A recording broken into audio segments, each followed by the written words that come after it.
Exercise. The thing that I should probably do more of, yet I always feel I get too much of. I'm not sure what anyone can get out of the topic of exercise from someone who doesn't really like to do a lot of it, but there is quite a bit more to it than that. At least when it comes to cardio.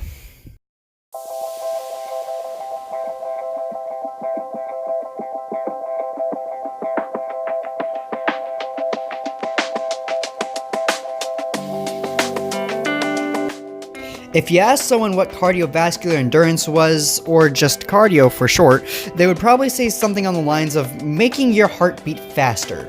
And they wouldn't be wrong per se, but there is something more to it. According to sharecare.com, cardiovascular endurance is how efficiently your heart, blood vessels, and lungs work together to supply oxygen-rich blood to working muscles during physical activity. Basically put, how well your heart and lungs can supply oxygen to the brain. The better these organs do, the longer you can go without exhausting yourself.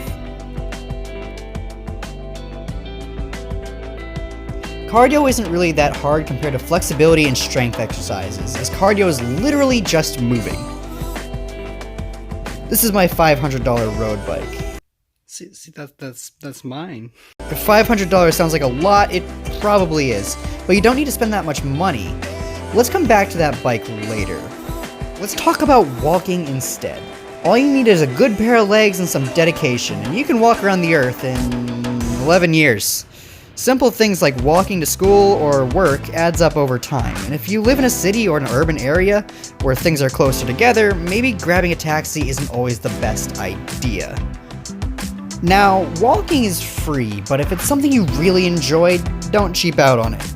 My father is way into biking, and he said if you get a $100 bike and ride it twice, you paid $50 per ride.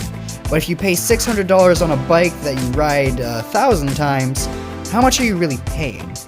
My road bike may seem like a lot, but I use it semi-regularly and will probably keep using it for years to come. If you aren't sure, just try it out. Many major cities across the United States have public bikes and scooters that will only cost about $1 to $5 an hour.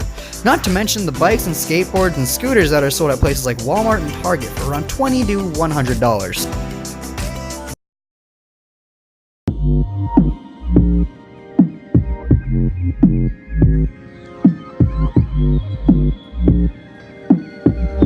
The National Aeronautics and Space Administration conducts studies called bed rest studies, where participants will spend anywhere from 14 to 70 days in, bed.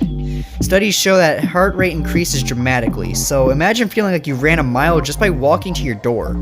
ScienceABC.com states the side effects of staying in bed all day include development of bed sores and body aches, especially in the lower back. Lying in bed all day is also associated with an increased risk of stress and depression, and some other psychological and cardiovascular ailments. That's not good. There are just extreme examples, but the idea still stands. Getting outside is definitely a good thing.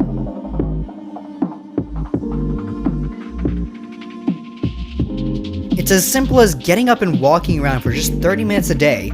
You don't have to base your life around it, or even go out of your way to plan for it. Just making simple life changes can add up to a lot of exercise. And if you find something you love, great. There are many tutorials and videos on the internet that can teach etiquette and technique for biking, swimming, boxing, or even just running. So get out there and do something.